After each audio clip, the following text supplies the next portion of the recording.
Du haut de ses 342 000 km², la République du Congo est couverte à plus de 60% par les forêts. C'est ce qui nous donne une place de choix, notamment dans les pays du bassin du Congo. Et aujourd'hui, nous savons que le monde a besoin de ce bassin du Congo, car le bassin du Congo constitue le deuxième poumon mondial. Aujourd'hui, l'humanité est frappée à plein fouet par les problèmes de réchauffement climatique.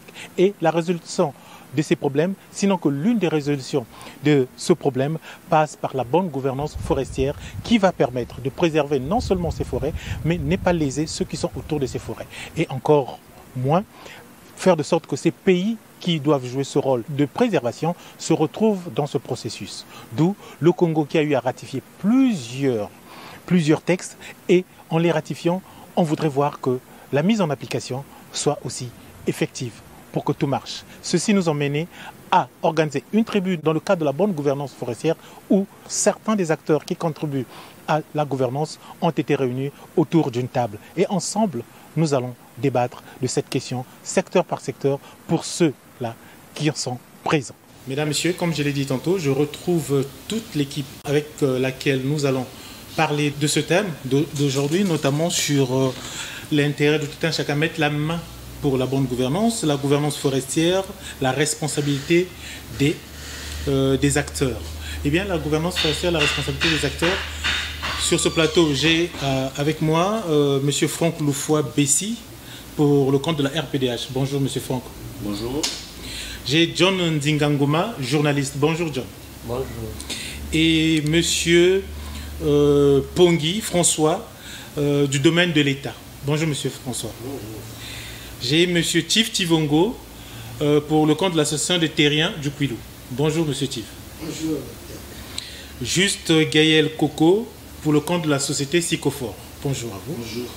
Voilà, donc ensemble, vous avez compris que vous êtes des acteurs qui participent à la gouvernance forestière, mais celle-ci se veut être bonne. Et aujourd'hui, chaque acteur a un rôle à jouer. Je vous ai présenté, mais chacun dans son domaine sait à peu près ce qu'il fait. En 30 secondes, si chacun peut ajouter quelque chose à sa présentation, ce serait une bonne chose. Puis j'ai commencé avec vous, M. Franck Loufoua. Oui, merci, monsieur le journaliste, pour l'opportunité que vous nous donnez.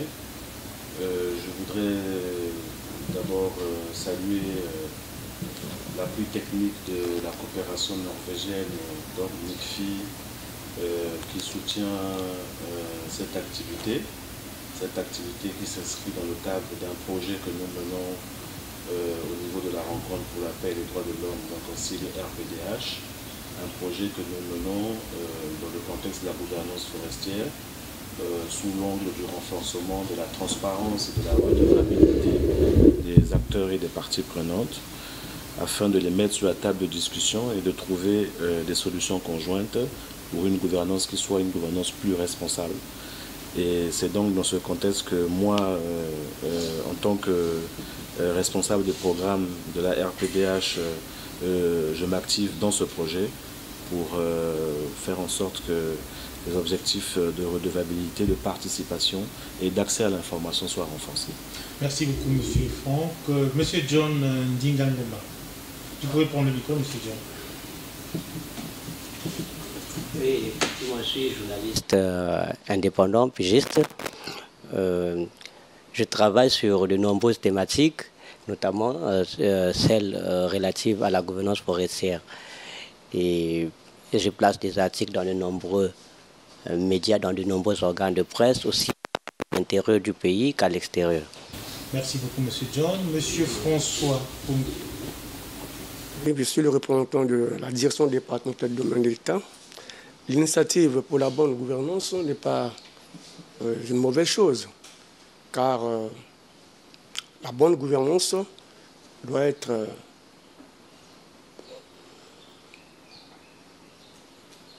en principe être la clé, n'est-ce pas, de cette tribune, parce que nous sommes dans un état de droit qui veut qu'un État soit de droit, doit en principe utiliser cette bonne gouvernance. Et moi, je pense que l'initiative est idéale. J'en termine par là. Merci beaucoup. Alors, M. Tivongo. Merci pour l'invitation et l'initiative d'organiser cette tribune afin d'éclairer certainement la lanterne de l'opinion tant nationale qu'internationale sur les questions de gestion foncière au Congo de façon générale. Je représente là le président de l'association des terriens du Pérou, donc Mouezinga Alfred, qui est par ailleurs aussi vice-président de la Fédération des terriens du Congo. Donc je remercie mon président de m'avoir instruit ou d'avoir répondu à l'appel de la RPPDH en me désignant pour venir représenter la structure. Merci. Merci beaucoup à vous. Alors on va finir. Qu'est-ce que nous faisons en quelques minutes? L'association des terriens du Puyou est née au lendemain de la conférence nationale souveraine qui a vu les terres être restituées aux ayants droit, c'est-à-dire aux propriétaires terriens. Et donc la structure va naître pour organiser ce secteur d'activité.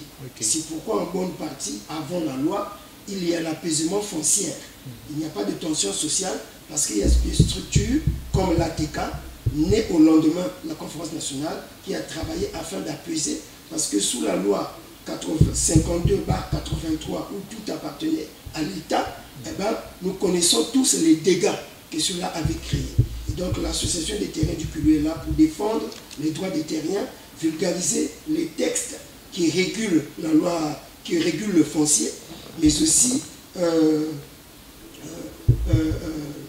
vulgariser les textes que nous prenons. Nous ne prenons pas des textes, mais nous avons des initiatives de conseil au niveau des terriens.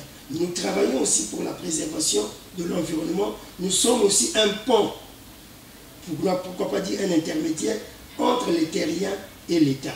Voici les différents rôles que nous jouons et nous ne sommes pas un tribunal, mais nous travaillons de façon à concilier les parties. Quand il y a un litige foncier dans les familles, dans la ville, eh bien nous travaillons à concilier les deux parties à l'amiable de lieu qu'ils se retrouvent au tribunal. Parce qu'on dit mieux vaut un mauvais règlement à l'amiable, c'est pas moi qui avais dit ça, c'est pas l'ATK, mais qu'un bon procès au tribunal. Et d'ailleurs, 95% les magistrats disent des problèmes dans les tribunaux relèvent du foncier. Du foncier, merci beaucoup. Alors on va finir avec monsieur Juste Gaël Coco, représentant la société Sycofor.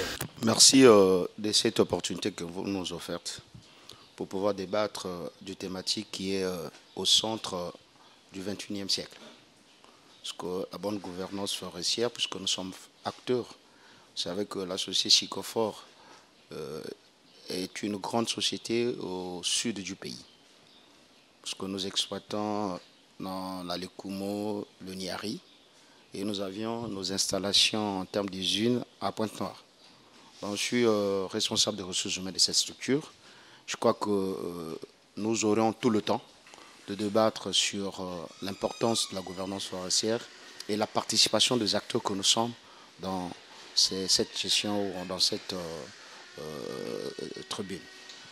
Merci beaucoup. Donc, présentation ainsi faite, nous rentrons pieds joints dans le vif de notre tribune.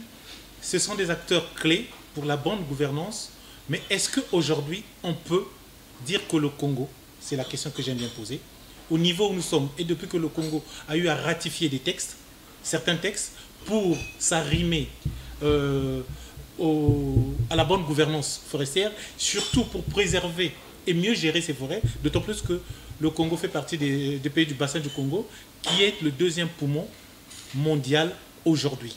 Est-ce que nous pouvons dire que le Congo est un bon élève dans le cadre de la gouvernance forestière? Je m'en vais poser cette question à John.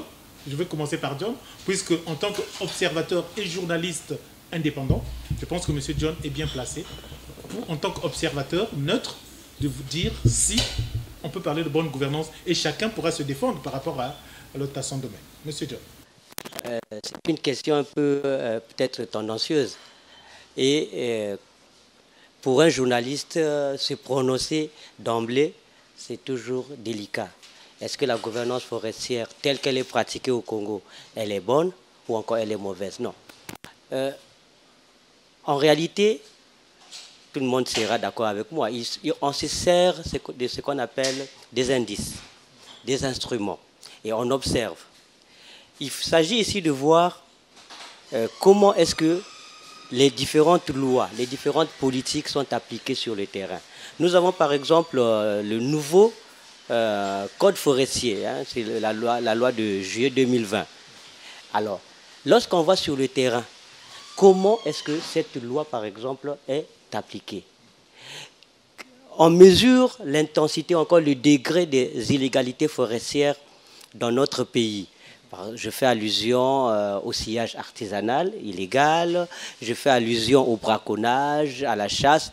Là, en ce moment-ci, par exemple, nous sommes en période de fermeture de la chasse. Est-ce que vous voyez? Mais aller au marché, à moins que vous ne voyez pas, vous n'ayez pas les mêmes yeux que moi, mais sinon vous constaterez qu'il y a de la viande de chasse dans les marchés domaniaux, alors que nous sommes en période de fermeture de la chasse. Lorsque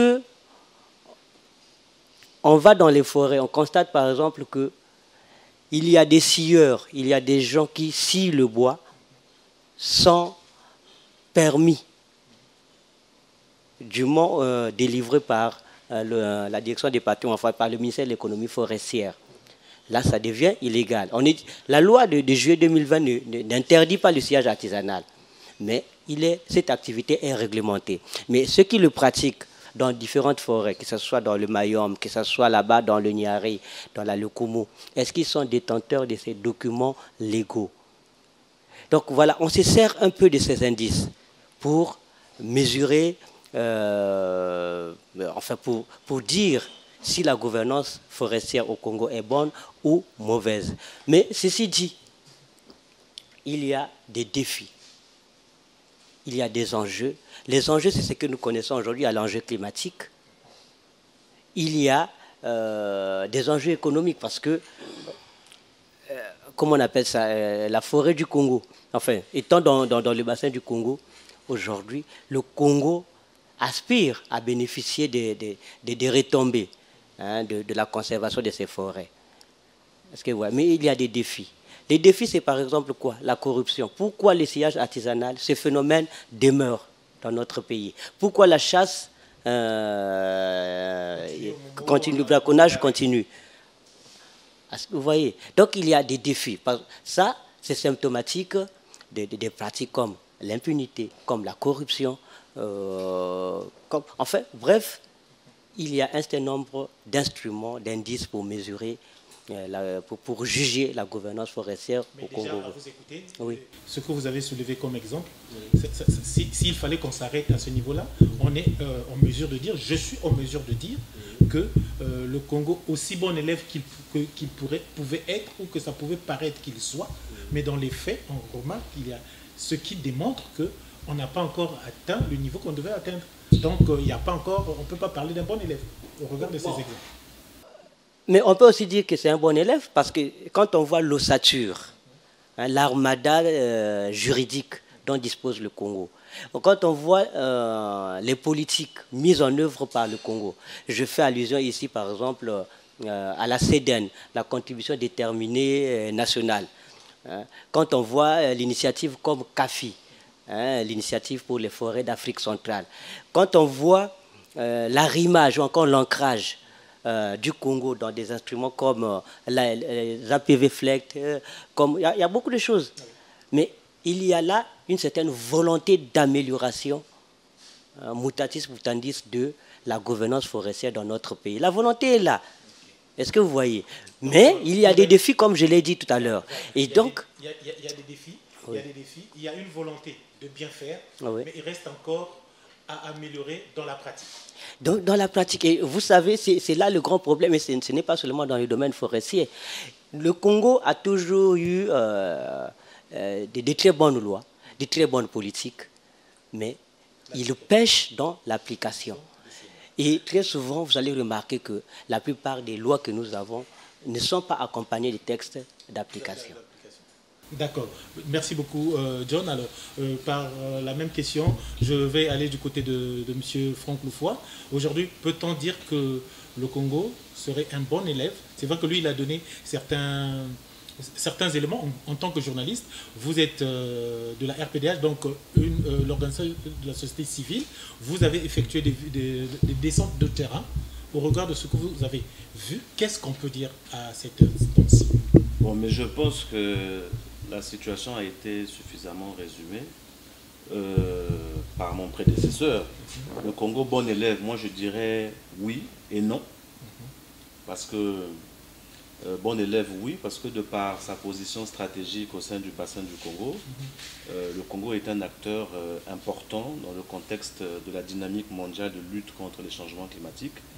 Et à ce titre, notre gouvernement a ratifié un certain nombre de processus qui, à terme, sont des processus qui visent à renforcer la gestion durable des forêts sous l'angle de la responsabilité et notamment les questions de transparence, de redevabilité, etc. Mais seulement, le constat de terrain qui est le nôtre, c'est que sur le terrain, le bas blesse parce qu'il y a un certain nombre d'engagements et de dispositions qui ont été prises par notre pays, à travers notre gouvernement, et dont les échéances arrivent bientôt à terme. Je parle de 2025-2026. Je fais notamment allusion à toutes les initiatives qui ont été évoquées par mon prédécesseur, donc RED+, CAFI, les APV, les CDN, etc. Ce sont des processus dont les échéances courent jusqu'à 2025-2026. Et le constat de terrain démontre malheureusement que il y a du retard qui a été observé et on se pose la question de savoir véritablement si on pourra atteindre les objectifs qui ont été assignés au départ. Mais un autre élément important, c'est la matérialisation du dialogue. Parce que le fondement même de notre action de terrain, le fondement de cette action, c'est de mettre les différents acteurs sur la table de discussion et de négociation pour une gouvernance qui soit une gouvernance responsable. Qu'est-ce qu'on entend par responsabilité? C'est une gouvernance inclusive qui tient compte des avis des uns et des autres et qui aboutit donc à des actions qui sont des actions conjointes et des actions consensuelles. C'est pour ça que même dans cette table ronde, on a tenté de réunir un peu les acteurs qui émanent des différentes catégories. Or, le constat de terrain démontre malheureusement qu'il y a encore il y a des efforts à faire à ce niveau en termes de dialogue. Nous nous mettons un peu le prisme sur les communautés locales et les populations autochtones. Et malheureusement, aujourd'hui, il y a encore beaucoup de déficits en termes de participation de ces communautés, en termes d'accès à l'information pour qu'elles s'inscrivent véritablement et durablement dans le processus de gouvernance. Et là, il y a beaucoup de choses à faire. Je fais allusion à leur participation dans les mécanismes de partage des bénéfices. Je fais allusion à leur participation dans le processus de prise de décision. Je fais allusion également à la question de l'aménagement des terres, qui reste aujourd'hui une grosse inconnue, qui soulève un certain nombre de préoccupations. Je suis heureux que nous ayons avec nous quelqu'un qui traite de ce sujet, qui va nous éclairer davantage sur cette question. Mais bref, le constat de terrain prouve que malheureusement, aux échéances proches 2025-2026, c'est un peu le pessimisme qui est susceptible de l'emporter. Le pessimisme susceptible de l'emporter, surtout sur ce problème de terrain, et aussi, bien évidemment, parlons forêt, parlons société qui exploite dans la forêt. Alors, Monsieur Coco, vous êtes là.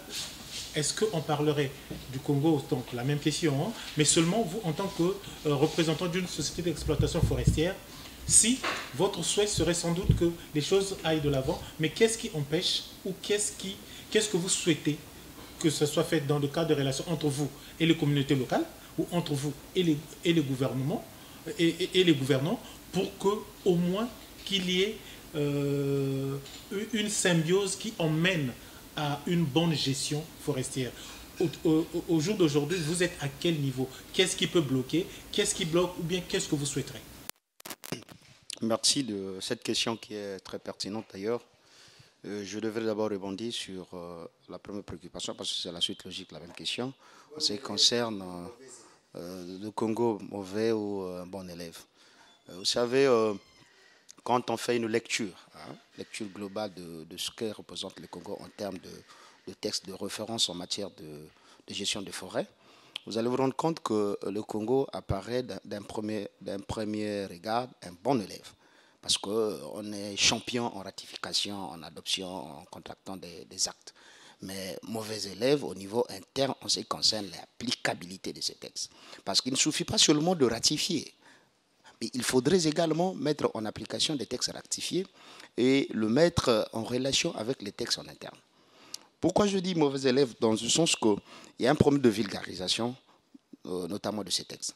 Peu de Congolais savent effectivement l'existence de ce texte.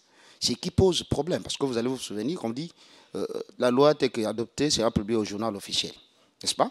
Mais le journal officiel atteint quelle qualité de population? Est-ce que ceux qui sont au fin fond de Mbinda, au fin fond de Zanaga, au fin fond de nos pays, ont facilement accès à ce texte? Il y a un problème de vulgarisation des informations. Autant que le Congo ratifie, autant que le Congo doit également vulgariser le texte. Ce qui facilitera, n'est-ce pas, à la question qu'on vient de nous poser en ce qui concerne nous qui sommes acteurs en termes d'exploitation forestière. Parce que nous, quand nous bénéficions de l'autorisation de l'État, eh bien, du coup, qu'est-ce que nous faisons? C'est arriver sur le terrain, rencontrer les comités du village, et puis leur expliquer, c'est nous-mêmes qui faisons ce travail. Alors que c'est le travail qui devait être fait en amont par l'État. Ce qui sous-entend que vous qui êtes en quelque sorte l'acheteur et l'acheteur propose des prix, en quelque sorte. Je ne dirais pas dans ce sens, je dis en termes d'abord, parce que vous savez, quand vous partez, je crois que le foncier va pertinemment nous expliquer là-dessus, quand vous partez dans les localités, c'est quand même des forêts appartenant aux aïeux des personnes qui vivent dans les contrées. Et du coup, l'État, quand l'État, lui, il vous donne une portion de terre, c'est parce que vous êtes une société d'exploitation. Donc, vous avez reçu vos autorisations et autres, vous faites quoi? Vous partez pour exploiter. Mais les contraintes que nous trouvons sur le terrain, c'est des contraintes qui sont des natures qui justifient que l'État n'est pas arrivé au préalable pour pouvoir sensibiliser cette population. Donc, la sensibilité devait précéder, en principe, la sensibilisation devait précéder l'octroi des permis que nous avions. Et du coup, nous faisons quoi? Nous faisons les deux rôles. À la fois acteurs liés à l'exploitation, et à la fois sensibilisateur de ce secteur. Donc du coup, je pense que si je peux dire mauvais élève au Congo, c'est en termes de la sensibilisation des informations.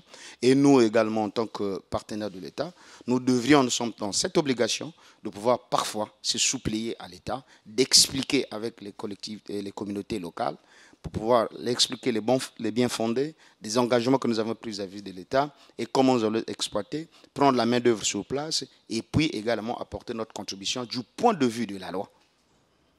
Encore, là, je vais également vous dire, la contribution de la société du point de vue de la loi, souvent nous le reversons au niveau de l'État également.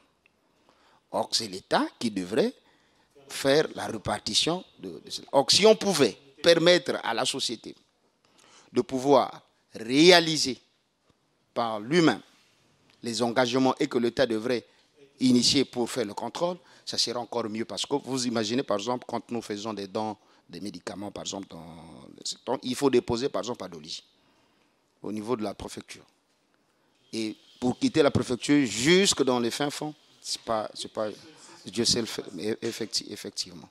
Donc, c'est l'ensemble des discussions que nous avions et que nous aimerions bien avoir avec l'État pour permettre que nos actions également soient visibles vis-à-vis de la population locale. Parce que la population locale souvent dit « vous ne faites absolument rien » alors que nous faisons ce qui est plus essentiel et nous respectons essentiellement. Et je pense que M. Franck Lefoy est en train de prendre bonne note dans ce sens où je fais autant parce que s'il faudrait comprendre qu'on fasse une... On n'est pas encore arrivé à la fin de cet entretien, mais je pense que ce sont des recommandations qui se dégagent. La même chose que John a eu à dire. Alors, je viens vers l'ATK.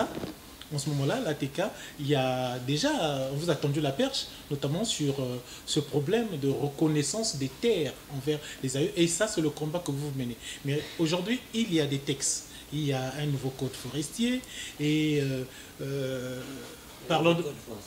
Une loi foncière aussi. Voilà. Et il faudrait ajouter à cela, s'il faut qu'on parle de l'actualité, récemment, le ministre d'État, ministre du domaine public, voilà, qui était sur place ici à Pointe-Noire pour s'entretenir avec les terrains de Pointe-Noire et du Kouilou.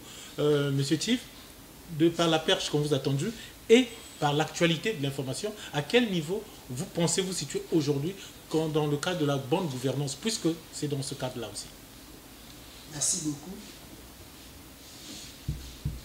On parle de la bonne gouvernance dans le secteur foncier. Pour rebondir, comme a fait le DRH du Psychophone, sur cette question qui est pour moi aussi capitale, importante, c'est-à-dire si le Congo, parce que c'est le langage au niveau international, c'est là où nous aurons dit bon élève ou mauvais élève. Cette question est essentielle. Je dirais comme les autres, oui, à la fois non. Mais nous avons presque dit la même chose, certainement nous dirons la même chose. Le représentant de l'État, nous le suivrons. Qu'est-ce qu'il dira? C'est bien que cette question revienne aussi sur lui. Le Congo est un bon élève en matière de gouvernance foncière. Et bon élève en termes de prise de texte. Disons la même chose, ratifier, prendre les textes et tout, nous sommes champions. Notre Parlement est champion en vote. Et tout se passe comme si nous votons ces députés-là pour aller lever la main, et voilà. Et surtout, bon, c'est la majorité présidentielle, cette affaire aussi de majorité-là, veut dire que majorité des erreurs, majorité de fausseté, majorité encore, c'est une fausseté. C'est un texte qu'on prend qui, à la base, a un cœur impur, eh bien, comme c'est la majorité qui veut, c'est le parti, on vient, même quand on dort au Parlement, dès qu'on entend vote, lesquels sont pour, on a levé le doigt, on a participé à la majorité, et bien voilà. Et nous voyons passer des textes qui sont votés, mais les mêmes députés ne travaillent pas de façon à dénoncer le fait qu'il manque des textes d'application. Et même quand on prend les textes d'application, là où on peut les prendre, ces lois qui ont eu la grâce ou la bénédiction d'avoir des textes d'application dans ce pays, mais dans la pratique, ce n'est pas suivi.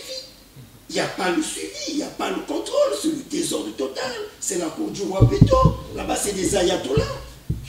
Qui fait ce qu'il veut dans ce pays, où il veut, comme il veut, et c'est ce que nous vivons. Maintenant, oh, la loi est bonne. Il y a la nouvelle loi foncière, la loi 21, du 13 juin 2021. La loi est bonne. Mais il faut la loi pour réguler la vie en société. Mais sans la loi, on vivrait comment? Mais le problème sur le contenu de la loi, ce n'est pas la loi. Tout à l'heure, mon cher frère a reconnu, il est issu d'une famille, mais il a reconnu que ces forêts-là, depuis les temps anciens, ont toujours appartenu aux aïeux, aux anciens qui nous ont légués de génération en génération jusqu'en plein 21e siècle, le 3e millénaire en 2023. Malheureusement, si le Congo est bon élève, nous avons dit c'est par rapport aux textes. Oui, nous sommes champions, nous prenons des textes, certainement des bons textes, à la limite près, parce qu'il y a de l'impureté aussi dans certains textes, qu'il faut purger, simplement. Mais sinon, le foncier, j'allais dire les terriens, ne sont pas contre la loi, ils sont pour la loi. D'ailleurs, toutes les sanctions qui sont contenues dans la loi 21, aucun article des sanctions n'a été repoussé par les terriens. Ils sont d'accord qu'on arrête parce qu'il y a aussi des fonciers, j'allais dire des propriétaires terriens montés de toutes pièces. Des familles terriennes montées de toutes pièces. On les connaît, nous les dénonçons, l'ATK, la Fédération des terriens du Congo, on dénonce nuit et jour. Mais il semble manquer le partenariat qu'on devait avoir avec le ministère des Affaires foncières du domaine public. Nous ne sommes pas considérés à notre juste valeur. Même quand les sessions se font de reconnaissance.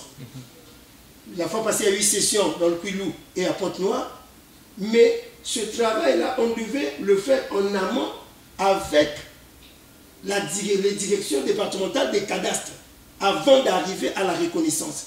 Le ministre avait reconnu, avait dit oui, nous vous prendrons en ligne de compte, a instruit, semble-t-il, les directeurs départementaux, mais seulement dans la pratique. Même l'ATK est au courant des documents, des dossiers, le jour même ou la veille dans l'après-midi. Et puis on fait quoi? Vous pensez quoi? Ces terres-là, si le Congo est bon élève en matière de terre, le bassin du Congo, les forêts, on dit, sont encore vierges.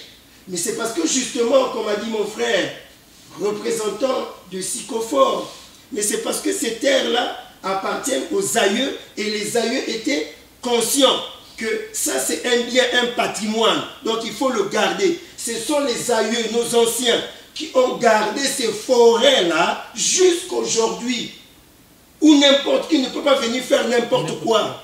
C'est pourquoi on peut dire du Congo, bon élève, les forêts sont là, les forêts sont vierges. Parce que les aïeux ont gardé, mais les aïeux n'ont pas des industries pour venir couper les arbres, mais ils savaient préserver leurs arbres. Ils connaissaient l'importance de chaque élément, chaque ressource dans la nature. Aujourd'hui, on parle des PFNL qu'il faut valoriser, les produits forestiers non ligneux. Mais les parents ont su préserver, les parents ont su protéger. Mais notre État ne protège pas. Vous parlez des permis qu'on a délivrés aux forestiers, aux miniers et compagnie. Mais vous êtes journaliste, non? Vous vivez ça au quotidien, non?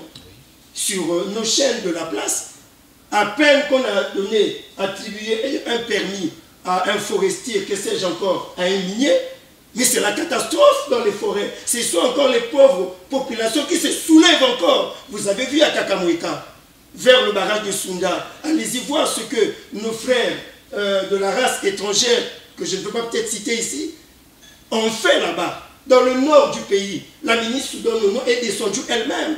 Et il n'y a que ces jeux-là. Mais qui donne les permis? L'État? Est-ce que l'État suit? Là-bas, j'ai fait des photos à Bilala. Comment est-ce que les eaux sont polluées à cause de l'exploitation de la carrière, l'exploitation du bois, l'exploitation des mines sur la route de Bakwilou. Mais vous voyez seulement à côté, là on a été d'exploiter, je ne sais pas si c'est des mines ou l'or ou quoi, mais vous voyez comment est-ce qu'on a créé tout un lac. Mais la forêt est détruite officiellement par ceux qui ont des permis de l'État. Et c'est la population qui se soulève pour se plaindre. L'État a déjà gardé quoi? Dans notre pays, l'État a déjà protégé quoi? Préservé quoi? L'État a déjà entretenu quoi? L'État a déjà pris soin de quoi? L'État a déjà maintenu quoi? La maintenance même. Oui. Les ruelles appartiennent à l'État. Les avenues appartiennent à l'État. Arrêtons l'émission, faisons un tour et on revient. Même de 5 minutes. Rien que l'avenue de Télé-Pointe-Noire, là, elle est dans quel état? Mais ça appartient à l'État. Est-ce que l'État en prend soin? D'accord, donc là on fait un tour et on revient dans 5 minutes. De ce point de vue, l'État est mauvais élève, comme on dit les autres, dans la pratique. Mais les parents ont su protéger. C'est ce qui fait qu'on parle des forêts du Congo qui sont préservées et protégées. Ce n'est pas l'État qui avait protégé. D'accord. Et donc, reconnaître... Dans le 21e siècle, on veut dire que la forêt appartient maintenant à l'État. Oui, donc, non, ça ressemble à du gangstérisme. On veut récupérer les biens de l'État, on veut s'accaparer des biens des familles, des biens des aïeux qui ont laissé à des générations. Alors, donc, monsieur Thibongo, je dois comprendre par là qu'il faudrait bien, si on veut parler aussi de bonne gouvernance, reconnaître la place des aïeux, des terriens, pour qu'au moins cette préservation se fasse telle que ça a été fait, puisque l'expérience démontre que si aujourd'hui on parle du Congo en tant que bon élève, surtout dans le cadre de la préservation qui a été faite jusqu'à aujourd'hui, c'est parce qu'il y a des gens qui ont su protéger et donc leur reconnaître aussi ce droit-là. C'est bon? Monsieur Fort-Loufoua, s'il vous plaît, en passant seulement, je vous informe déjà, vous êtes société civile travaillant dans le cadre de la défense des droits de l'homme, des hommes ou de l'homme. Vous savez que la loi, je parle en présence d'un représentant du domaine de l'État ou de la présence du représentant de l'État. Eh bien, vous savez que la loi 21 a été prise sans la participation, nous sommes en démocratie. Je le dis à haute et intelligible voix. Sans la participation des communautés, nous l'avons dénoncé devant le ministre Pierre Madiala. sans la participation des communautés, s'il vous plaît. Aujourd'hui, la bonne gouvernance exige que les communautés elles-mêmes participent, soient responsables de ce que, avec les partis, avec l'État, parce que c'est eux qui connaissent les problèmes qu'ils vivent. La loi, cette loi, si ce n'est pas à réviser, c'est à rejeter de la même manière qu'on rejeté les terriens. Là, il y a les écaltus, là-bas, il y a la forêt rejetée. Cette loi aussi, si le président nous écoute, est à rejeter parce qu'elle est seulement en train de couvrir un maximum de problèmes et qui sera un volcan un jour dans ce pays. Oui, ça, la crainte, c'est de voir que ce soit un volcan. Si quelque chose peut être fait pour que ça change, ça va changer. Alors, domaine de l'État, nous avons M. François. M. François, vous avez écouté un peu ce que tout le monde a eu à dire, et surtout les terriens, et vous êtes représentant du domaine de l'État, dans le cadre de la gouvernance, pour la bonne gouvernance, en fait, le Congo se placerait où? Et à entendre les propos, par exemple, de M. Tivongo, représentant l'ATK, qu'est-ce que cela peut vous dire? Bon, moi, je représente l'État ici. Moi, je pense que l'État, c'est vous, monsieur le journaliste, l'État, c'est moi, l'État, c'est monsieur Tivongo. L'État, c'est le secteur fort, et l'État, la société civile. Donc, on ne peut pas s'en prendre à l'État pendant qu'il y a des lois qui sont là. Il y a des textes qui réglementent ce pays-là, cette société-là. Donc, si et seulement si je suis arrivé ici, c'est pour éclairer la lanterne. Oui, l'impact peut être négatif, comme tout le monde l'a dit ici, mais l'impact peut aussi être positif. Parce que ces lois-là sont votées par les deux chambres, notamment la première chambre et la deuxième chambre, et promulguées par le chef de l'État. Donc, c'est des lois qu'on ne prend pas quelque part, sinon que c'est dans un milieu autorisé. Nous sommes des protecteurs et des préservateurs du domaine de l'État. Oui, monsieur de l'ARTECA, monsieur Tivongo, vient de dire que non, c'est une loi qu'on a prise. Je ne pense pas. Avant cette loi, la loi 021 du 13 juin 2021, il y a eu des décrets. Il y a eu beaucoup de textes qui sont passés avant. Mais comme disait monsieur le journaliste, il n'y a pas eu des textes d'application. Alors, quand on vote ce genre de loi, il faut qu'il y ait des textes qui vont vulgariser, n'est-ce pas, cette loi. Alors, il s'avère que nous nous trouvons devant cette situation-là. Et avec l'ATK. L'ATK se dit que non, mais c'est des gendarmes, n'est-ce pas, des protecteurs des terriens. Et l'ATK, c'est des faussetés. Ils sont là en face. Regardez un peu, je prends par exemple l'ATK. C'est le coup noir, parce que ça s'appelle le département de Pointe-Noire. Tout ça, c'est le département du Cuilo. Moi, à l'époque, je suis à Mongo. Déjà, parce que en 2014, j'avais connu l'ATK. Toutefois, c'est des documents de l'ATK qui étaient rejetés. Vous achetez un terrain pour partir vers Kitoko Daniel, n'est-ce pas, pour avoir un papier de l'ATK, moyennant 20 000 francs. Mais quand vous venez pour faire, par exemple, votre permis d'occuper à la mairie, on dit que non, mais ce n'est pas l'ATK, c'est le service cadastro. À défaut de l'urbanisme. On vous demande ces documents. L'ATK a déjà pris l'argent des citoyens. Moi, je vous parle d'une parcelle que j'ai achetée, à l'époque, j'étais encore enseignant. J'ai acheté à Vindrou, dans le PST. Mais je suis venu vers l'ATK, à Kitoko Daniel. Ils ont des bureaux là.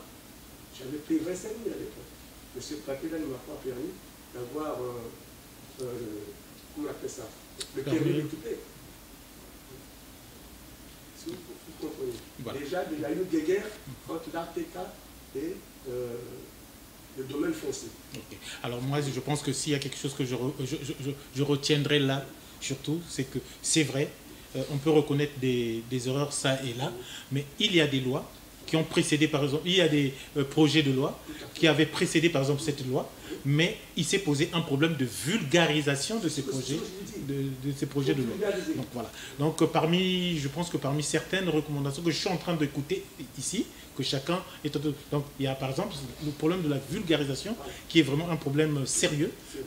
Monsieur John, apparemment, au regard de ce que ça s'est dit là, puisque vous aussi, vous êtes journaliste, vous êtes sur le terrain et que vous avez sans doute glané, puisque vous avez beaucoup travaillé de ce côté-là, au regard de ce conflit, si on peut appeler ça entre griffes, qu'est-ce que vous aurez à dire par rapport à ces différentes interventions, monsieur John?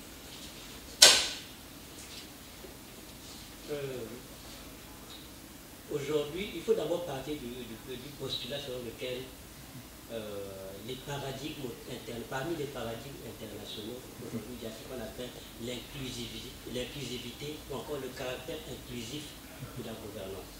Aujourd'hui, on a beau être élu à 100%, on a beau être dictateur, on a beau être putschiste, mais on ne peut pas ne pas associer le peuple dans la prise de décision. Donc c'est devenu une exigence contextuelle. Autrement dit, je crois bien c'est un adage qui le dit, tout ce qui est fait pour nous, tout ce qui est fait, quand bien même c'est pour nous, c'est en notre faveur, je crois bien, quand bien même c'est en notre faveur, est forcément contre nous. Et je comprends qu'effectivement, il n'y a pas eu, comment on appelle ça, dialogue.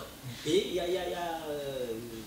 c'est un acronyme, CLIP, consentement libre, informé, préalable. Mais ça, c'est le pilier même du caractère inclusif de la gouvernance.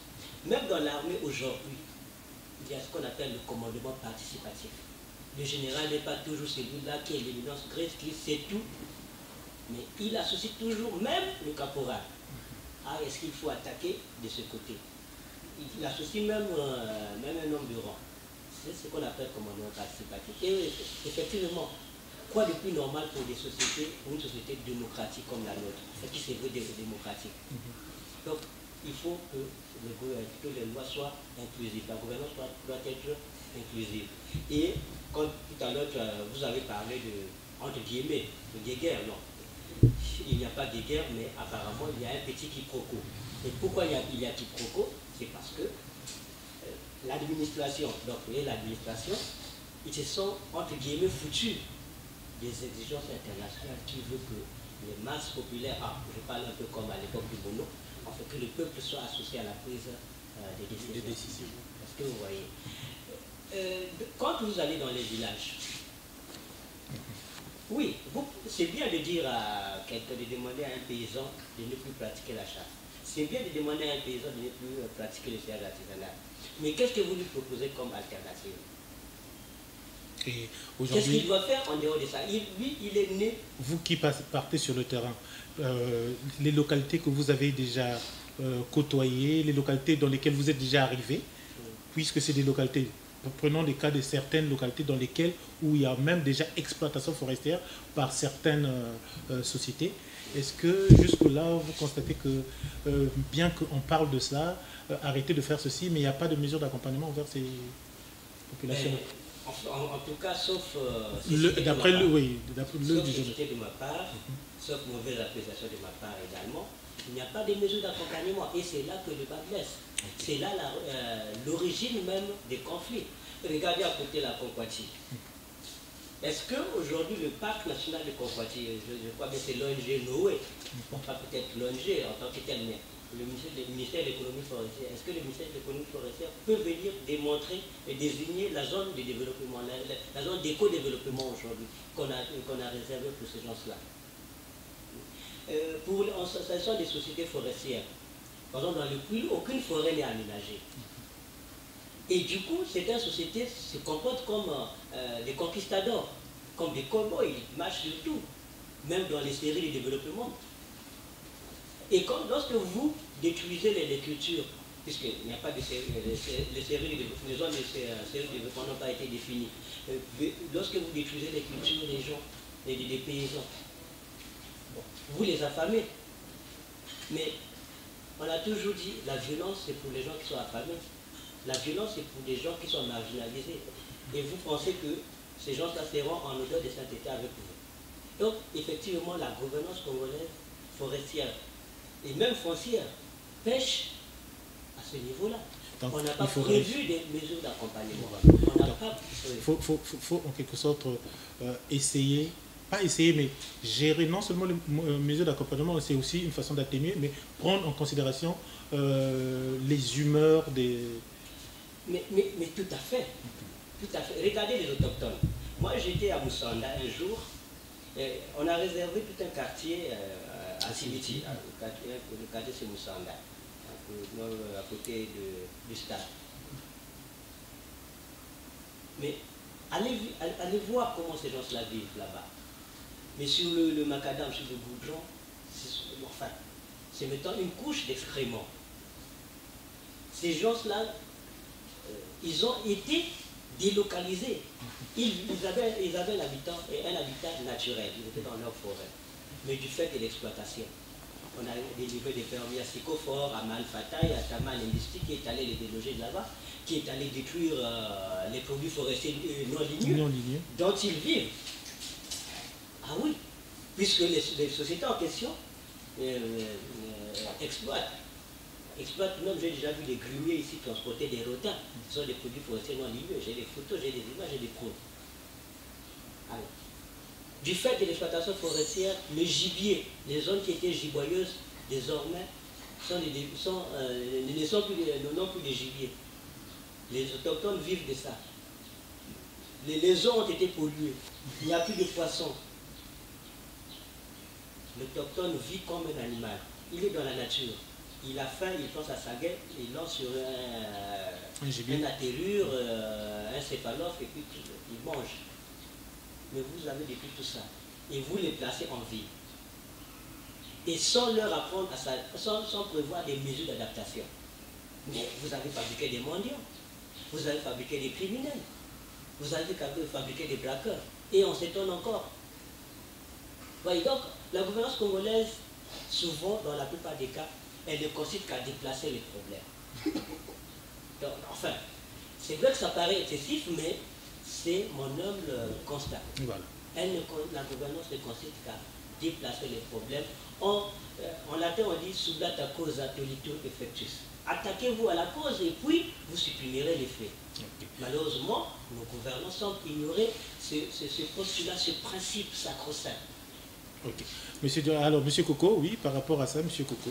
Effectivement, je voulais réagir un peu par rapport à parce que quand j'entends ce job avec une éloquence, je dirais, je ne sais pas, citer Sikofort comme faisant des sociétés tributaires des fermiers ayant occasionné le déplacement des populations autochtones au niveau de Sibiti. Comme je vous ai dit, quand j'ai pris la parole, il y a tout un programme lors de l'acquisition des permis des coupes ailleurs.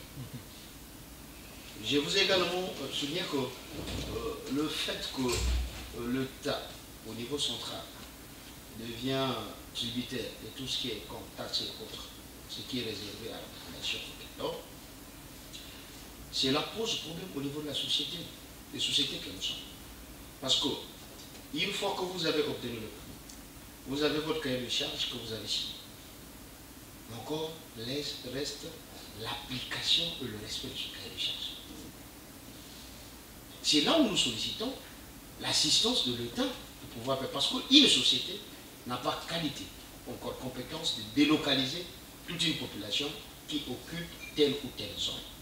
Cette compétence est réservée uniquement, exclusivement à l'État.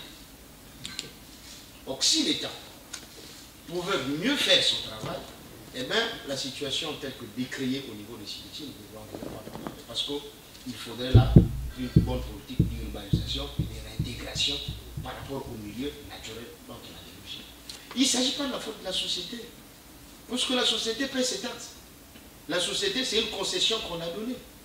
Et quand on rend compte que dans cette concession, il y a tel, il faudrait bien que la société écrit à l'État et que c'est à l'État de prendre toutes les dispositions nécessaires pour pouvoir prendre ou libérer la zone à exploiter. Voyez-vous? Donc, dans le fond, c'est simplement cette vulgarisation, c'est ce refus de vouloir associer la population locale, qui est d'ailleurs concernée. C'est-à-dire, au lieu que la question soit traitée au niveau de la base, mais elle est traitée au niveau des bureaux. Okay. Donc, celui qui traite la question dans une salle climatisée, souvent ignore la réalité du terrain. Okay. Il faut arriver au terrain pour mieux comprendre les situations et les traduire au niveau de bureaux climatisés. Merci beaucoup. Alors, oui, monsieur Tif. Mon frère et confrère était Kaya pour rejoindre le gestionnaire des ressources humaines Sikofor. La loi 21 a été traitée, a été ébauchée dans une salle climatisée. Elle ne contient pas les réalités des familles, des communautés, comme on les appelle, CLPA, les communautés locales et populations autochtones. Et remarquez que dans cette loi, elle dit que les forêts appartiennent à l'État, mais pas les forêts des populations autochtones. Il y a discrimination ou pas? La discrimination, on ne doit pas voir... L'autochtone n'est pas un sous-homme. Avoir même consacré ça dans la loi, que les forêts de populations autochtones, c'est leur forêt. Quand on fait, par exemple, des projets, non, ils ont comme un favoritisme. Non, eux, on n'exige pas ceci. Non, enseignez-leur cela. Comme mon frère John a dit, il faut les enseigner à s'adapter. Pour que, semble-t-il, dans nos considérations, la considération de nos autorités et de la plupart, entre guillemets, des Bantous, que les autochtones, c'est des sous-hommes, c'est des hommes à part entière. Voilà. Je n'ai pas fini. Je suis... Il y a eu une action quelque part. Il faut une réaction. Positive, bien sûr, bien entendu. Non. Ici, ce n'est pas la guerre de l'État ou du domaine public et l'ATK. Non, là, on va réduire au plus bas. Sinon, on va demander aux représentants de l'État. Ça a été, donc, le papier a été rejeté. OK. Mais ça a été rejeté pourquoi? Donc, on va monter, on va faire donc le procès de son papier. Le débat a été réduit. Le débat doit être élevé et rester à ce niveau. Donc, du coup, au jour d'aujourd'hui, pour toutes les populations qui nous suivent, ils viennent à l'ATK, ils savent la procédure. Ils obtiennent l'attestation de propriété. Et l'ATK valide l'attestation de vente. Parce que l'ATK est le dépositaire ancestral de l'histoire des terres au Kwilu. Comme il l'a dit lui-même, quand on dit Kwilu, ce n'est pas le départage administratif Pointe-Noire. Non, le Kwilu, c'est jusqu'ici Pointe-Noire. C'est ça. Donc, du coup, ils viennent, l'ATK délivre l'attestation de propriété et valide l'attestation de vente parce que c'est lui qui connaît les terres, il connaît les familles, il connaît l'histoire ancestrale, il connaît les vestiges, il connaît les sanctuaires, il connaît ceux qui sont propriétaires, il connaît pourquoi on appelle Sifumu, qu'on a franchisé aujourd'hui Siafumu. Donc, quand on a franchisé comme ça, on a détruit toute l'histoire. C'est ce que vous ne savez pas. Pourquoi Mbota, le cadastre ne sait pas? Pourquoi Mvumvu, le cadastre ne sait pas? Pourquoi, je ne sais pas, le cadastre ne sait pas? C'est ça la vérité. Nos terres portent le nom des familles. Et on n'a pas étudié ça à l'université. Nos universitaires connaissent beaucoup plus les rues de Paris, les ruelles de Paris, l'histoire de la Seconde Guerre mondiale. Ils connaissent plus l'histoire de la France ou de la Russie que l'histoire de nos terres. Et c'est ce qu'on doit dire, l'histoire clanique de nos terres. D'accord. Alors, monsieur Tif, s'il vous plaît, je reviens à vous tout à l'heure. Donc, les papiers de l'ATK sont reconnus officiellement au cadastre. Et le cadastre demande même aux terriens, aux acquéreurs, non, repartez à l'ATK. Il y a certains problèmes, c'est nous qui dénouons au niveau du cadastre. Voilà. Qu'il soit dit ainsi. Voilà. Maintenant, concernant le domaine public, s'il te plaît. Oui, je reviens à vous pour ça. Je demanderai seulement aux représentants du domaine public. Il est représentant du domaine public. Je crois que des tribunes comme ça, c'est une occasion de dénoncer. Vous êtes comment on dit ça, fonctionnaire. Des occasions comme ça, la faute de nos intellectuels qui sont embauchés dans la fonction publique là et qui enfoncent la fonction publique, c'est qu'ils pensent que quand ils sont à un poste, eh ben, il faut servir le parti alors qu'il faut servir l'État. Et l'État, c'est l'intelligence qu'on t'a donnée à l'école. Ici, c'est technique. Quand vous remarquez que le domaine public, là, vous êtes là. Je parie que vous n'avez pas les moyens pour faire le suivi, le contrôle, ainsi de suite, de ce qui se passe de votre domaine public. Mais vous n'avez pas ces moyens. C'est des occasions à dénoncer. C'est des occasions, il faut dénoncer. Nous n'avons pas le moyen de notre politique. Mais s'il faut... Je pense que, oui, c'est vrai, vous pensez, on peut voir que c'est peut-être une supposition, à la limite une supputation, mais ce que vous avez dit, tout ça là, c'est des exemples à prendre en ligne de compte. Je vais d'abord finir avec M. Franck. M. Franck, vous avez suivi, et vous êtes société civile, et c'est vous, souvent, qui jouez l'intermédiaire entre les communautés et puis l'État. Au regard de ce que vous venez d'écouter, qu'est-ce que vous pouvez dire par rapport à votre position de société civile et ce que vous aussi vous constatez sur le terrain? Bon, on a évoqué les aspects relatifs à l'adaptation. Et moi, je voulais beaucoup plus m'appesantir sur l'atténuation. Parce que l'exploitation se compte en termes d'impact sur l'environnement. Après, il y a un choix. On a besoin d'exploiter pour financer notre développement. Et il n'y a pas d'exploitation avec zéro impact. Ça n'existe pas. Toute exploitation donc induit des impacts environnementaux, écologiques, etc. Mais seulement, il y a des standards qui ont été mis en place pour faire en sorte que ces impacts soient minimisés, sinon qu'il y ait une prévention en ce qui concerne ces impacts. Alors, dans le domaine forestier, l'exploitation se traduit en termes de restrictions à l'encontre des communautés locales et populations autochtones. Il y a un certain nombre de restrictions. Quelqu'un l'a évoqué tout à l'heure. Elles sont contraintes d'abandonner leurs activités traditionnelles qu'elles ont toujours pratiquées pour les besoins de leur subsistance, parce qu'aujourd'hui, il y a une dynamique mondiale au plan écologique, au plan climatique, au plan environnemental, qui veut qu'il faut laisser des pratiques comme la production du bois de charbon, l'agriculture sur brûlis, etc., un certain nombre de choses. Et là encore, il y a un nouveau règlement de l'Union européenne qui porte sur la déforestation, qui est un instrument particulièrement contraignant, qui va peser à la fois sur les communautés, à la fois sur l'État, à la fois sur les entreprises du secteur privé, parce qu'aujourd'hui, à la faveur de ce règlement, il n'y a plus aucun bois à compter de 2020 qui doit se retrouver sur le territoire de l'Union européenne, qui est un bois qui est issu de la déforestation. Et la déforestation qui est comprise dans une définition particulière et une définition conflictuelle parce qu'elle n'a pas été acceptée par toutes les parties. Donc c'est un règlement de plus qui comporte des restrictions et le bas blesse sur les communautés et les populations autochtones. Donc il y a encore un grand problème à ce niveau. Et on a évoqué tout à l'heure la frustration. Et la frustration, ça conduit souvent au pire. Alors nous, ce que nous essayons de faire, c'est de faire en sorte que vraiment la gouvernance soit la plus inclusive et la plus ouverte possible dans tous les domaines. Que ce soit dans le domaine de l'élaboration des lois. Il faut que ces lois soient inclusives. Parce que ces lois, elles sont faites pour les citoyens.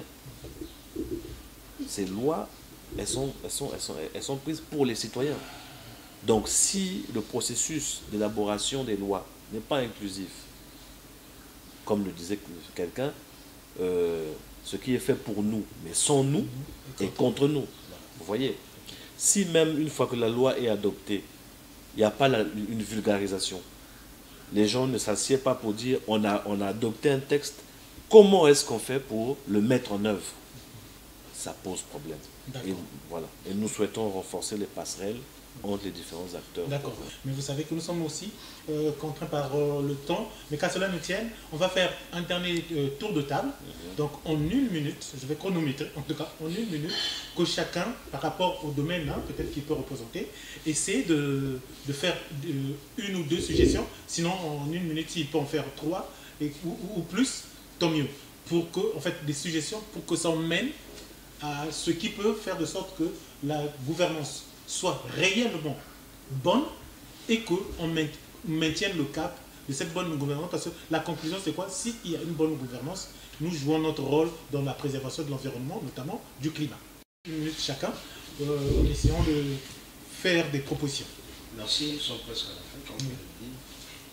C'est que je demanderai simplement au gouvernement congolais, si à l'État, à tous, d'éviter de se limiter sur ce principe qui m'apparaît un peu erroné lorsqu'on dit nul n'est censé ignorer la loi, alors que la loi on peut l'ignorer lorsqu'elle n'a pas été vulgarisée.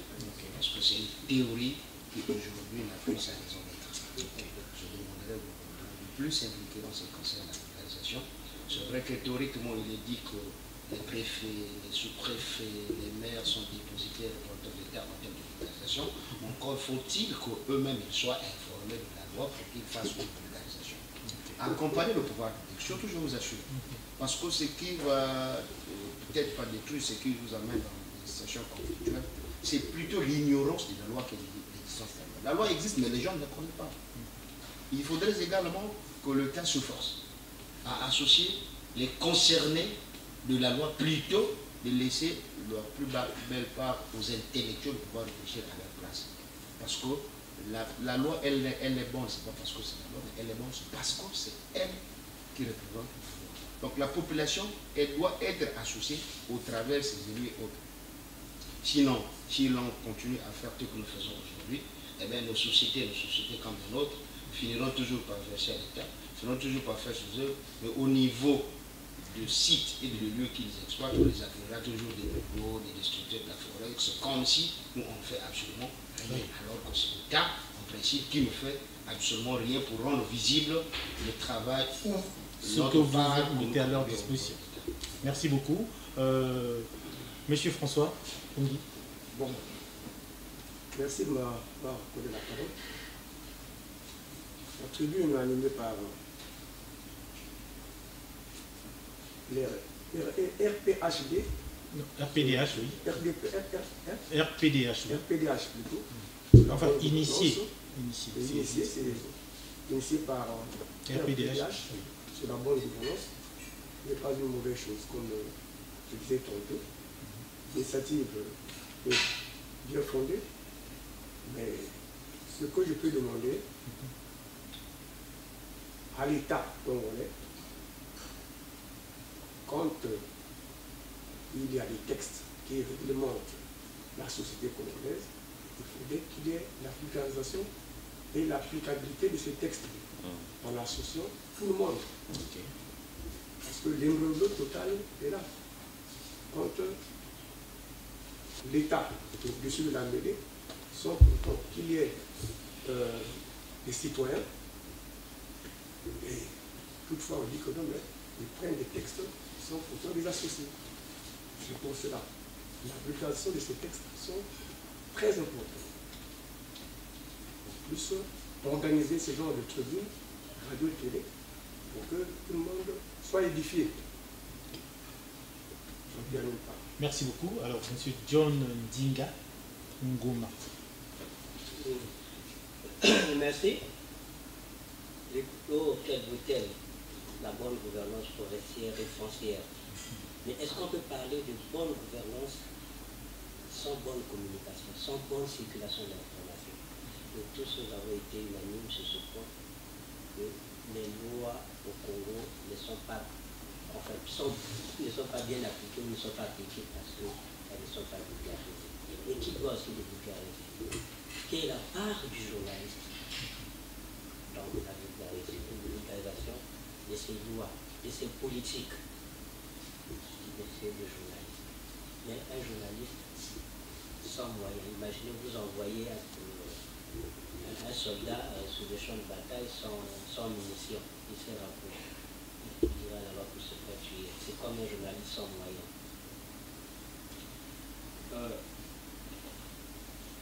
Pas seulement moi, nous sommes nombreux ici au Congo, des journalistes congolais, à bénéficier un peu des fonds du Run Forest Journalist Fund. Ce n'est pas que je fasse la campagne de cette institution, mais c'est pour montrer que l'abandon ou encore l'indifférence de notre gouvernement vis-à-vis de la communication. Aujourd'hui, nous nous arrêtons, quand la ministre Matondo vient, on fait des reportages, on annonce les permis, mais est-ce que nous allons donner la parole à ceux qui en ont besoin, à ceux qui en sont privés, c'est-à-dire les mamans de Koto-Vindu, de Mongo Bissafi? Allez leur demander ce qu'ils ressentent, qu'est-ce qu'ils disent, qu'est-ce qu'ils pensent des politiques. Est-ce que nous allons leur tendre le micro? Non. Mais ce n'est pas parce que nous voulons parler leur tendre le micro, mais c'est parce que nous sommes privés, nous sommes limités parce que nous n'avons pas assez de moyens. Alors, le ministère de la Communication, le ministère de l'Économie forestière, le ministère des Affaires foncières, est-ce qu'ils ne peuvent pas travailler en synergie, mettre en place un fonds de soutien aux journalistes sur des questions foncières et forestières? Parce qu'il s'agit de rendre visible leur politique, mais il s'agit aussi de remonter les préoccupations des populations, des CLPA. Et fait comme ça, à mon avis, ça peut rendre notre gouvernance efficace et efficiente. Merci beaucoup, John Dingangoma. Alors, monsieur Chivongo, en une minute, voilà, qu'est-ce que vous pouvez suggérer, que vous pensez qui puisse apporter un soulagement, qui puisse essayer de dégraisser la machine afin que la machine aille de l'avant? Merci beaucoup pour ce propos conclusif. Je voudrais, pour la gouverne de nos autorités qui nous suivent et pour la gouverne de la population, utiliser mon dictionnaire qui est dans mon phone pour que nous tous, nous puissions suivre et écouter la définition du mot forêt. Souvent, il y a des mots, nous utilisons comme ça, voilà, forêt, les autorités utilisent, la population utilise, les forestiers utilisent et compagnie, mais quel est le contenu de la définition? Chaque mot a son explication. Les mots n'existent pas au hasard. Le mot forêt, sa définition, on dit biogéographie. Ça veut dire quoi, forêt? Forêt veut dire vaste terrain couvert de bois, regardez vos dictionnaires, vaste terrain couvert de bois, de nombreux arbres proches. Voilà la définition de forêt.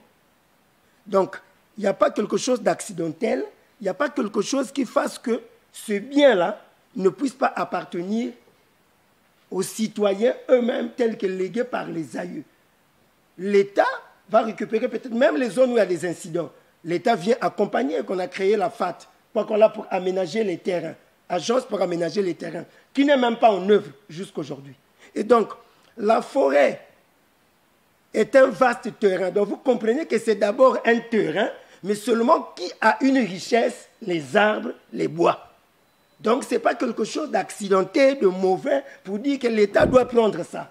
Non, ça appartient au terrain, il y a une richesse là, ce sont les forêts, et ces forêts-là, c'est là où vivent nos populations.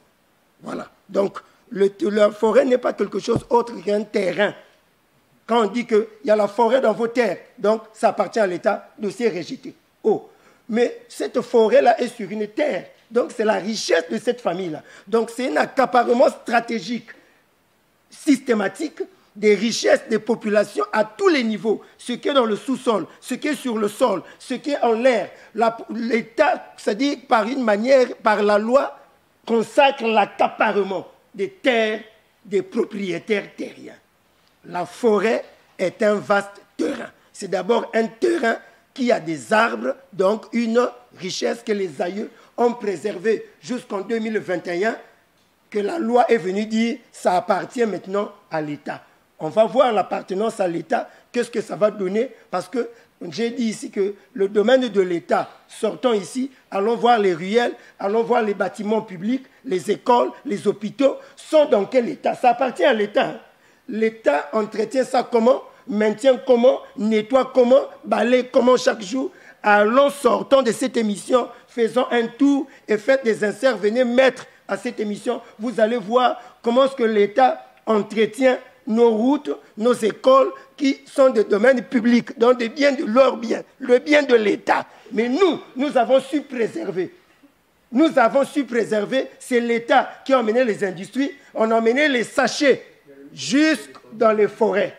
Voilà un peu maintenant pour conclure, pour donner ce que vous avez dit, une proposition de solution ou de sortie de crise foncière. Ça ressemble à une crise déjà foncière, quand 42 familles, 2 familles seulement ont été reconnues à une session, des familles qui savent que depuis des aïeux, c'est leur terre, et aujourd'hui on leur rejette.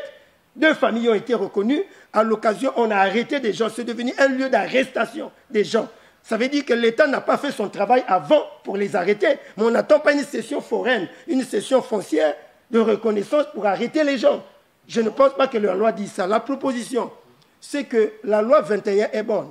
Mais seulement le contenu, il y a des articles qui ne marchent pas. Genre forêt, genre ceci. Donc cette loi, nous avons dit l'ATECA, notre position, ou la Fédération des terriens du Congo, cette loi est à réviser et en bonne intelligence qu'on puisse se rasseoir, considérer les communautés foncières, donc nous, les communautés terriennes, avec l'État, donc pour réviser cette loi de faute en comble et pour que nous mettions en place dans la circulation une bonne loi, si c'était un code, un bon code foncier ou un bon code si dans la route, on disait code de la route. Mais ce n'est qu'au prix de la révision de cette loi avec les communautés parce que nous n'étions pas à son ébauche, à son écriture. Merci beaucoup. Mais quand on dit que les députés... Monsieur Thief, c'est bon.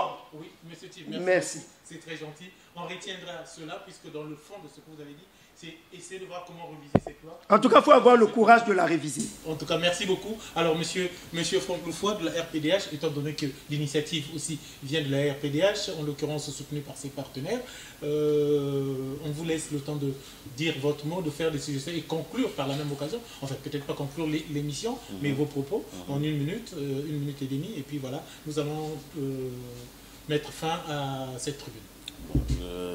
La RPDH développe depuis 2020 un projet dans les départements de la Lékomou et du Kwilu sur donc les questions de gouvernance forestière, foncière et climatique, grâce à l'appui de la coopération norvégienne sous le sigle de NORAD.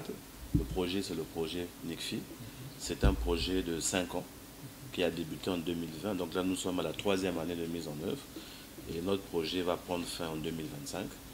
Et c'est donc dans le cadre de ce projet que s'inscrivent toutes ces activités, comme je le disais, qui visent à mettre sur la table de discussion les parties prenantes pour aller vers une gouvernance beaucoup plus responsable et une gouvernance consensuelle.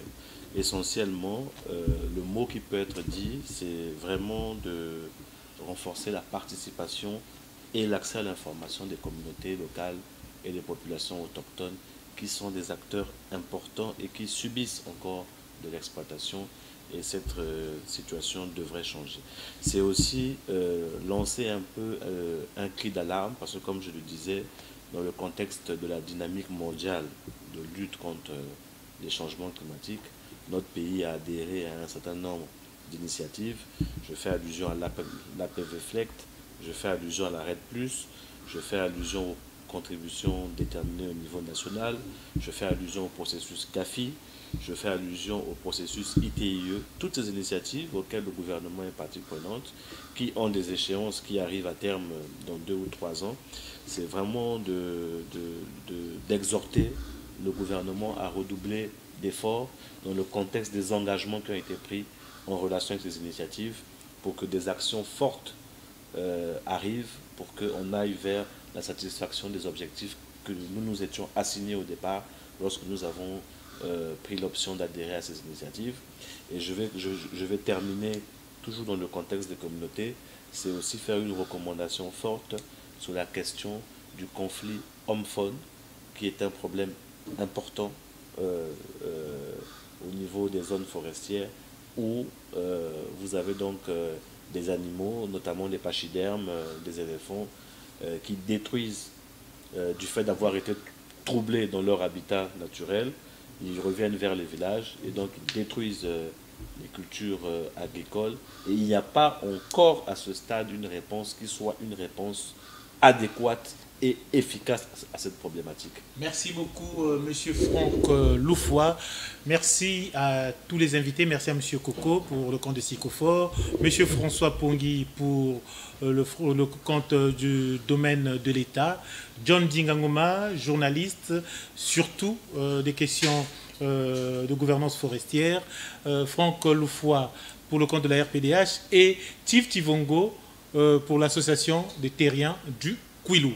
Voilà, c'était tout ce monde que j'ai eu à rassembler autour de cette table pour cette tribune afin d'essayer de poser les problèmes, les vrais problèmes qui sont vécus dans le cadre de la gouvernance forestière, ces acteurs qui contribuent et participent à cette gouvernance forestière. Le souci, vous avez compris, pour tout le monde, c'est voir que la gouvernance soit bonne, que le Congo soit un bon élève, non seulement dans la rédaction ou dans la promulgation des lois, mais surtout aussi dans la vulgarisation de celle-ci. Et une loi ne peut être bonne que lorsque on est en train de la rédiger, avant promulgation, qu'on s'assure que cette loi a pris en ligne de compte la participation de tout le monde, de ceux-là qui devaient sans doute subir ou vivre cette loi. Et aussi, nous pouvons aussi parler de la vulgarisation des lois afin de faciliter l'accès à l'information. Aussi, on peut ajouter, si je peux me permettre, que pour les communautés locales et populations autochtones, ces populations-là, surtout qui subissent, alors qu'ils sont des populations environnantes, dans la plupart des cas, de ces terrains qui ont des richesses au niveau de leur sous-sol ou encore du sol, mais il faudrait qu'on retienne quelque chose, que si ces populations-là ne sont pas associées, si ces populations-là ne sont pas informées, surtout que ces populations n'ont pas la facilité d'aller se plaindre, il faut le dire, parce qu'il n'y a pas de moyens faciles pour ces populations d'aller se plaindre, eh bien, on repartira à la case de départ. Le Congo sera ce bon élève qui a des bonnes idées, des bonnes initiatives, mais dans la pratique de ces initiatives, ça sera un problème. Et tout cela, pris en compte, pourra faire de sorte qu'on parle d'un bon Congo et un Congo réellement faisant partie des pays du bassin du Congo et jouant son rôle pour la préservation de l'environnement. Voilà un peu cette table ronde qui nous a réunis et nous espérons que cela va rentrer dans des oreilles de ceux qui peuvent apporter, car pour l'avenir, c'est pour tout le monde, pour l'humanité et la protection de l'environnement. C'est un travail de tout le monde, mais c'est ce qu'on aura gagné, c'est pour tout le monde aussi, car l'humanité nous appartient à tous. Merci et à une très prochaine occasion.